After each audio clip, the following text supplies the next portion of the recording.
بسم اللہ الرحمن الرحیم۔ جیسے کہ آپ کو معلوم ہے کہ جو آج سپریم کورٹ میں جس اپیل پہ ہیئرنگ ہو رہی ہے، یہ بنیادی طور پہ یہ وہ کیس ہے جس میں کہ جو پی ڈی ایم کی حکومت، جو پی ڈی ایم 1 تھی، ابھی بھی پی ڈی ایم 2 کی حکومت ہے، وہی ہے، لیکن یہ وہ اپیل تھی جو کہ ہم نے کی تھی اور عدالت نے فیصلہ حق میں دیا تھا کہ جو امینڈمنٹس کی گئی ہیں نیب ایکٹ میں، وہ بنیادی طور پہ ایک این آر او تھا، اور اس این آر او کی اگر آپ تفصیل دیکھیں تو آپ کو پتہ چلے گا کہ اس حکومت نے جو پی ڈی ایم کی تھی، پی ڈی ایم 1 جو تھی، انہوں نے آتے ہی پہلے جو کام کیا تھا وہ یہ تھا کہ اس ایکٹ میں امینڈمنٹ کی، الیکٹرانک ووٹنگ مشین کو اس کو ہٹایا گیا قانون سے، اوورسیز ووٹنگ کو حق کا ہٹایا گیا۔ تو بنیادی طور پہ اس کا مقصد یہی تھا کہ چوری کو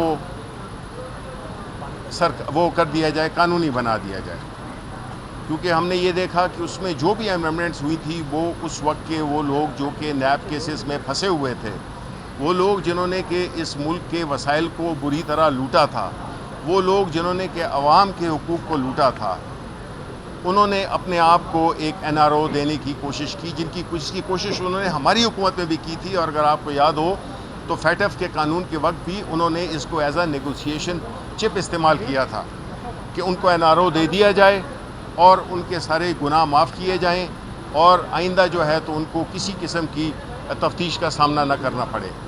دیکھیں، ہم جو ملک میں حالات دیکھ رہے ہیں وہ سب اسی وجہ سے نظر آ رہے ہیں کہ اس ملک میں قانون کی اور آئین کی کوئی حکمرانی نہیں ہے۔ اس وقت جو سلسلہ چل رہا ہے، جس کا کہ ایک آپ نے عکس دیکھا دبئی کی پراپرٹیز میں، یہ وہ لوگ ہیں جنہوں نے یا تو اس ملک پہ اعتبار نہیں کیا کہ وہ سمجھتے ہوں کہ اس ملک میں پاکستان میں انویسٹمنٹ ان کی سیف نہیں ہے، دوسرے وہ لوگ ہیں جنہوں نے کہ چوری کر کے پیسے کو باہر بھیجا، جائیدادیں بنائیں، اور بات اس پہ ختم نہیں ہو جاتی کہ آپ نے ڈکلیئر کیا تھا یا نہیں کیا تھا۔ بات تو یہ ہوتی ہے کہ اس کی آپ کو منی ٹریل دینی ہوگی، اس میں یہ ثابت کرنا ہوگا کہ یہ پیسے ملک سے باہر کیسے گئے، کیونکہ اس میں ٹیکس کی بھی وہ ہے، ٹیکس سے بھی بچنے کی کوشش ہے، اور وہ جو ال گاٹن منی ہے، جو کہ غیر قانونی طور پہ بنائے گئے اثاثے ہیں، ان کا حساب لیا جائے۔ اب یہ جو اس طرح کے قوانین جو کہ اس وقت کی اور اپنے وقت کی جو اشرافیہ ہوتی ہے، وہ صرف اپنے آپ کو سیف گارڈ دینے کے لیے قانون سازی کرتی ہے، اور عوام کی بری حالت ہے۔ آپ دیکھ لیں پاکستان میں کسانوں کا کیا حال ہو رہا ہے، پاکستان میں جس طرح کی ایک مہنگائی کا ایک طوفان برپا ہے، اس کی تو کسی کو پرواہ نہیں ہے۔ وہ لوگ جن کے اثاثے باہر ہیں، ان کو اس ملک سے کیا غرض ہے، کیا دلچسپی ہے؟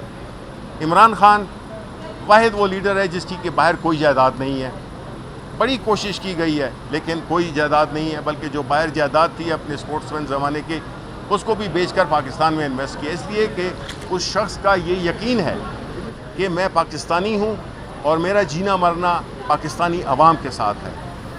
انہوں نے کبھی اپنے لیے کوئی اسکیپ روٹ نہیں رکھا، چاہے وہ ان کے کیسز بھی ہوں، اور یہ جو کیسز چل رہے ہیں سب کو پتہ ہے کہ یہ سیاسی بنیادوں پہ بنائے ہوئے کیسز ہیں۔ ان کو پتہ ہے، جو آج کی جو حکومت ہے ان کو معلوم ہے کہ جس دن بھی ہم نے یہ فیصلہ کر لیا، یعنی اپنے اصولوں سے ہٹ گئے اور ہم نے کوئی ایسی مفاہمت کر لی، ان کی ایک سیکنڈ میں چھٹی ہو جائے گی۔ یہ جان بوجھ کر اور یہ اختلاف پھیلا رہے ہیں، یہ مئی 9 کے واقعے کے پیچھے چھپ کر اپنی سیاست کر رہے ہیں، یہ پاکستان کے ساتھ سنسیئر نہیں ہے، اور وہ ان کا پورا جو ہمارے پچھلے 40 سال کا ریکارڈ دیکھ لیں، یہی دو حکومتیں ہیں، پیپلز پارٹی اور مسلم لیگ نون، جو کہ برسر اقتدار رہی ہے، چاہے وہ ادارے تباہ ہوئے ہیں، چاہے یہاں پہ آئین اور قانون کی پامالی ہوئی ہے، چاہے وہ یہاں پہ جس قسم کی بھی ایک افراتفری مچی ہے، لوگوں پہ جو مہنگائی کا طوفان آیا ہے. یہ جو بجلی کے معاہدے کیے تھے یہ پیپلز پارٹی نے کیے تھے. اس وقت انہوں نے پاکستان کے مستقبل کو گروی رکھوا دیا. پاکستان کی جو ینگ جنریشن ہے اس کو مستقبل کو گروی رکھوا دیا. انہوں نے جو بھی فیصلے کیے وہ ذاتی مفاد میں کیے، باہر جائیدادیں بنائیں اور اس ملک کے عوام کو، چاہے وہ کسان ہوں، مزدور ہوں، سب کو اللہ کے آسرے پہ چھوڑ دیا. 22 کروڑ کا یا 25 کروڑ کے جو عوام ہیں وہ یہ ملک اس طرح نہیں چل سکتا. ہر ایک چیز کا ایک شیلف لائف ہوتی ہے. اس قسم کے جو طریقہ کار رہا ہے اس کی شیلف لائف ختم ہو گئی ہے. اور ہم سمجھتے ہیں کہ جو عمران خان پہ جو جھوٹے مقدمات بنائے گئے ہیں، ہم اس کی کوئی معافی نہیں، اس کی کوئی ہم وہ نہیں مانگ رہے کہ ہمارے کیس ختم کیے جائیں. ہم یہ ضرور کہہ رہے ہیں کہ ہمیں عدالتی انصاف ملنا چاہیے. فیصلے انصاف اور قانون اور آئین کی بنیاد پہ ہوں. ہمیں نہیں چاہیے کہ جی آپ کے خلاف ہم کیسز معاف کر دیں، نہیں، کیونکہ ہم آئین اور قانون کو ماننے والی پارٹی ہیں. ہم اس ملک میں قانون کی بالادستی چاہتے ہیں، کیونکہ وہی ایک راستہ ہے جس سے کہ غریب عوام اور پاکستانی عوام، وہ جو کہ اشرافیہ کو سے تعلق نہیں رکھتے، ان کا مستقبل، ان کی جان، ان کا مال، ان کا کاروبار، وہ سارا جو ہے وہ محفوظ ہو. اور اس کے لیے عدالتوں پہ بہت بڑا ایک ذمہ داری آتی ہے. اور میں یہ سمجھتا ہوں کہ یہ جو آج ہو رہا ہے جس میں کہ خان صاحب کا ویڈیو لنک سے رابطہ جو کہ ابھی کاٹ دیا گیا ہے، اس بات سے اس کا عیاں ہونا ہے کہ جو انصاف ہے اس میں ملنے میں رکاوٹیں ڈالی جا رہی ہیں. یہ عوام کے لوگ ہیں. عمران خان پاکستان کی جو سیاسی جماعت ہے، سب سے بڑی سیاسی جماعت، سب سے پاپولر سیاسی جماعت، اس کے سربراہ ہیں. وہ جماعت جو کہ پارلیمنٹ کے دونوں ایوانوں میں میجورٹی رکھتی ہے. آپ اس کو اگنور نہیں کر سکتے. اگر اس ملک کو آگے چلنا ہے تو ہمیں انصاف پہ بھروسہ کرنا ہوگا.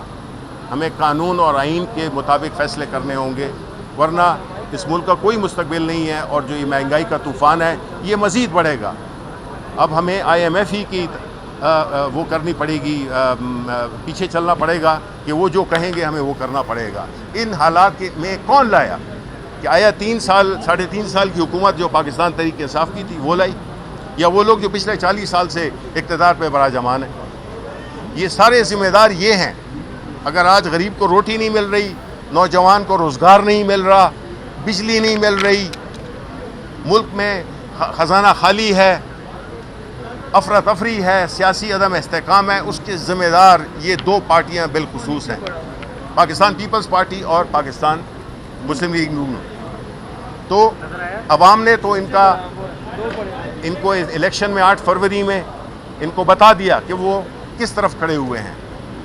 یہ فارم 47 کی بنی ہوئی حکومت ہے جو کہ کسی قبضے کے پلاٹ پہ آپ نے اپنی عمارت تعمیر کر دی، اس سے آپ مالک نہیں بن جاتے. آپ کے پاس وہ اخلاقی قوت ہی نہیں ہے کہ آپ بڑے بڑے فیصلے کر سکیں. اس لیے ہم یہ سمجھتے ہیں کہ اگر پاکستان کو ایک فورن انویسٹمنٹ کا آپ نے ہب بنانا ہے، بیرونی سرمایہ کاری آئے، کاروبار پھیلے، لوگوں کو روزگار ملے، اس کے لیے ہمیں ان سے جان چھڑانی ہوگی جو کہ ایک انلیجٹمیٹ حکومت ہے. اور یہ وہ حکومت ہے جس کو کوئی عوام نے ووٹ نہیں دیا. شکریہ.